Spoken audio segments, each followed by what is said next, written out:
साथियों, आप सब जानते हैं कि आज 30 जनवरी है और 30 जनवरी को हम पूरे देश में, पूरी दुनिया में बलिदान दिवस के रूप में याद करते हैं।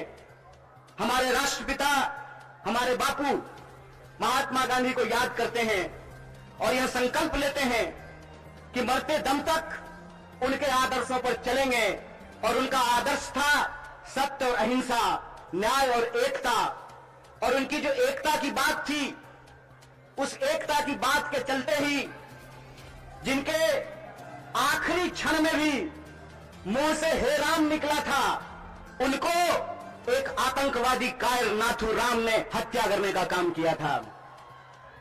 ये आज हम सब लोगों को समझना पड़ेगा कि आज हमारे देश में जिस तरीके से नफरत का माहौल पैदा किया गया है, जिस तरीके से इंसान को इंसान से लड़ाया जा रहा है, यही साजिश किसी जमाने में अंग्रेज किया करते थे। अंग्रेज भारत के लोगों को आपस में लड़ाते थे, हिंदू मुसलमान करवाते थे, मंदिर मस्जिद करवाते थे और फूट डाल करके हमारे ऊपर 200 साल तक राज किया था। एक बार फिर से जो लोग आजादी के आंदोलन में हिस्सा नहीं लिए, जिन्होंने इस देश के लिए शहादत नहीं दी, जो जेलों में नहीं गए, फांसी पे नहीं चढ़े, वो लोग जो उस वक्त अंग्रेजों की मुखबिरी किया करते थे, आज गद्दी पर बैठ करके फिर से लोगों को आपस में लड़ा रहे हैं, लोगों के बीच में नफरत फैला रहे हैं। बोलिए, ऐसा है कि नहीं है? नफरत फैल रहा है ना? कौन फैला रहा है? नहीं नहीं नहीं, मोदी अकेले उसमें शामिल नहीं है, उसके साथ वो सब लोग शामिल हैं जो आज समाज को बांटने का काम करते हैं, समाज को आपस में लड़ाने का काम करते हैं। वो सब लोग इसमें शामिल हैं। तो आप सब लोगों से मैं ये आग्रह करना चाहता हूं, आप सब जानते हैं कि कांग्रेस पार्टी ने, भारतीय राष्ट्रीय कांग्रेस ने अंग्रेजों से लड़ करके इस देश को आजादी दिलाई। आजादी दिलाई कि नहीं दिलाई? देश आजाद है ना? कौन आजाद कराया देश को? कांग्रेस ने इस देश को आजाद कराया। और आज एक बार फिर से जब देश में नफरत फैल रही है, उस नफरत के खिलाफ हमारे नेता श्री राहुल गांधी ने कन्याकुमारी से लेकर के कश्मीर तक पैदल चले हो और उन्होंने कहा कि डरने की जरूरत नहीं है, डरो मत। इस समाज के भीतर जो न्याय है, लोगों का जो हक है, उसके लिए आपको संघर्ष करना पड़ेगा, उसके लिए आपको लड़ाई करनी पड़ेगी। राहुल जी ने कहा कि अगर देश में नफरत फैल रही है तो हमको मोहब्बत की आवाज को बुलंद करना पड़ेगा। और कन्याकुमारी से लेकर के कश्मीर तक उन्होंने भारत जोड़ो यात्रा की, भारत जोड़ो पद यात्रा की। जब भारत जोड़ो पद यात्रा हो गई, तब यह प्रश्न हमारे सामने था कि कौन सी ऐसी चीजें हैं जिससे यह देश ताकतवर बनेगा, इस देश को शक्ति मिलेगी। और यह जो आजकल रोजगार विहीन समझते हैं ना? रोजगार विहीन का मतलब यह है कि गृह मंत्री का बेटा बीसीसीआई का सेक्रेटरी बन जाएगा और आपके बाल बच्चा को कुछ नहीं मिलेगा। समझते हैं ना रोजगार विहीन विकास का मतलब? यह जो रोजगार विहीन विकास है, इस रोजगार विहीन विकास में इस देश के जो आम आवाम हैं, उनके बच्चों का, उनके जीवन यापन का मुद्दा कैसे हल होगा, इसीलिए यह बात कांग्रेस पार्टी ने उठाई कि समाज के हर तबके को भागीदारी देना पड़ेगा। और भागीदारी देने के लिए यह जरूरी है कि हमको देखना पड़ेगा कि समाज की रीढ़ किनको माना जाता है, देश का रीढ़ किसको माना जाता है। आप सब जानते हैं कि भारत दुनिया का सबसे युवा राष्ट्र है, भारत सबसे युवा राष्ट्र है। लेकिन इस देश के युवाओं के साथ अभी यह हो रहा है कि आप पढ़ाई करते हैं, दिन रात तैयारी करते हैं, लेकिन जब नौकरी की बारी आती है तो नौकरी नहीं मिलता है। जब एग्जाम होता है तो प्रश्न पत्र लीक हो जाता है और पैसा लेकर के, घूस लेकर के सीट बेच दिया जाता है। बोलिए, युवाओं के साथ बेईमानी हो रही है कि नहीं हो रही है? चूंकि हमारे माँ बाप किसान हैं, क्योंकि हमारे माँ बाप शिक्षक हैं, हमारे माँ बाप साधारण परिवार के लोग हैं, साधारण इनकम के लोग हैं, तो हमारे भविष्य के बारे में कोई नहीं सोचता है। बताइए, नेता का बेटा नेता बनेगा, मंत्री का बेटा मंत्री बनेगा, डीएम साहब का बेटा डीएम बनेगा, डॉक्टर साहब का बेटा डॉक्टर बनेगा, लेकिन किसान का बच्चा किसान नहीं बनना चाहता है। बोले, किसान का बच्चा किसान बनना चाहता है? क्यों नहीं बनना चाहता है? इसलिए नहीं बनना चाहता है कि इस देश की हकीकत यह है कि हर घंटे 2 किसान आत्महत्या करते हैं, हर घंटे एक नौजवान आत्महत्या करता है, हर मिनट किसी महिला के साथ कोई ना कोई अपराध होता है।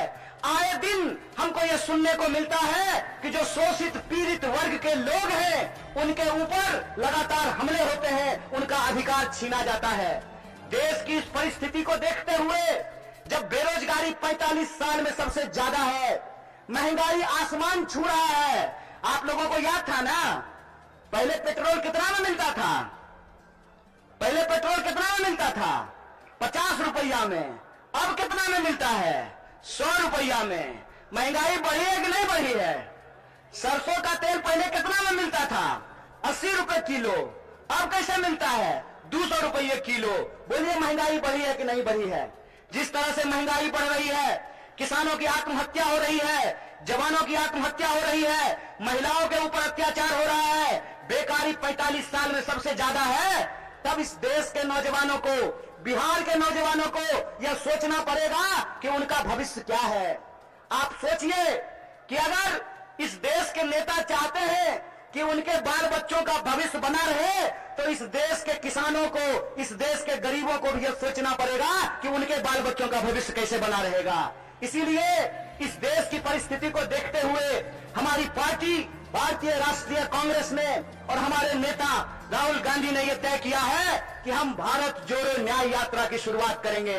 और यह जो भारत जोड़ो न्याय यात्रा है, ये मणिपुर से चल करके बिहार की महान भूमि पे पहुंची है। बोलिए, बिहार महान है कि नहीं है?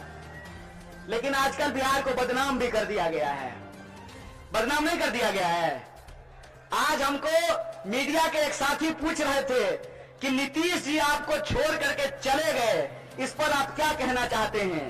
हम बोले, सुनिए, कौन आया कौन गया ये महत्वपूर्ण नहीं है। महत्वपूर्ण ये है कि बिहार के जो 14 करोड़ लोग हैं, उनका जो हक और अधिकार है, रोजी रोटी कपड़ा मकान का सवाल है, अपने खून के आखिरी कतरे तक उसके लिए संघर्ष करेंगे। ये हमारा कमिटमेंट है, ये हमारा संकल्प है।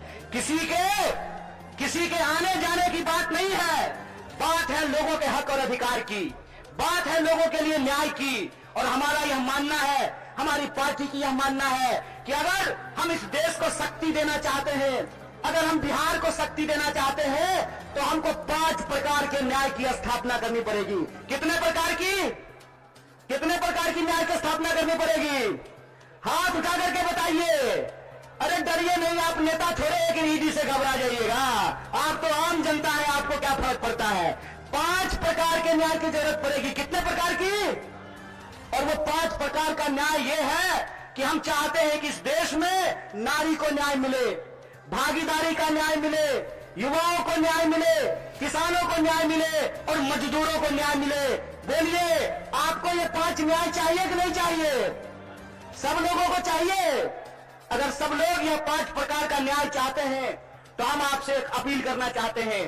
एक बात जान लीजिए, इस देश में कुछ भी, इस देश के आम लोगों को कुछ भी बिना संघर्ष के नहीं मिला है।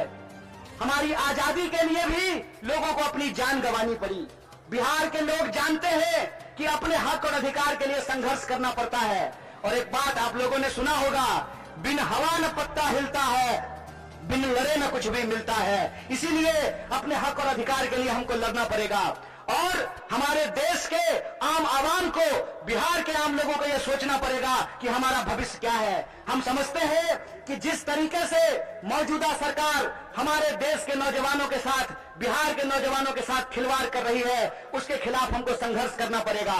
आप सब सोच करके बताइए, अग्निवीर लाई सरकार, और अग्निवीर में सरकार ने कहा कि 4 साल के लिए नौकरी देंगे। क्या सिपाही जी, 4 साल के लिए आपको नौकरी मिलेगा, लीजिएगा? लीजिएगा 4 साल का नौकरी। और यहां मंच पे बहुत सारे एमएलए साहब बैठे हुए हैं, बहुत सारे एमपी साहब बैठे हुए हैं। प्रधानमंत्री बनेगा 5 साल के लिए और सेना का जवान बनेगा 4 साल के लिए। बोलिए बेईमानी है कि नहीं है ये? अगर बेईमानी है तो बेईमान को बेईमान कहना चाहिए कि नहीं कहना चाहिए? चोर को चोर कहना चाहिए कि नहीं कहना चाहिए? ये चोर और बेईमान मिलकर के इस देश के साथ लुटखोरी कर रहे हैं। इसीलिए हम आप तमाम नौजवानों से यह अपील करना चाहते हैं कि एक तो हमको नौकरी नहीं देते हैं, दूसरा हमको शिक्षा नहीं देते हैं, तीसरा किसानों को उनके फसल का दाम नहीं देते हैं, चौथा मजदूरों को न्यूनतम मजदूरी नहीं देते हैं, और पांचवा इस देश की जो आधी आबादी है उसको समान जीने का अधिकार नहीं देते हैं। मैं पूछना चाहता हूं, डॉक्टर बाबा साहब भीमराव अंबेडकर ने संविधान बनाया, कांग्रेस पार्टी ने संविधान बनाया, और उस संविधान की ताकत यह है कि डीजीपी का वोट एक होता है ना? क्या बोलिए सिपाही जी, घबराइए नहीं, डरिए नहीं। डीजीपी का वोट एक होता है ना? और आपका भी वोट एक होता है, मुख्यमंत्री का भी वोट एक होता है, और रिक्शा चलाने वाले का भी वोट एक होता है, जूता सिलने वाले का भी वोट एक होता है। यह जो वोट का अधिकार है, इस वोट के अधिकार का हमको इस्तेमाल करना पड़ेगा। अगर वो हमारे वोट का इस्तेमाल कर रहे हैं अपने बच्चों का भविष्य बनाने के लिए, तो आपको अपने वोट का अधिकार का इस्तेमाल करना पड़ेगा अपने बच्चों का भविष्य बनाने के लिए। और आपको इस सवाल का जवाब इस देश की हुक्मरान से पूछना पड़ेगा कि आप एमपी बनिएगा 5 साल के लिए, आप मिनिस्टर बनिएगा 5 साल के लिए, आप प्रधानमंत्री बनिएगा 5 साल के लिए, और हमको सेना में देखिएगा 4 साल का नौकरी।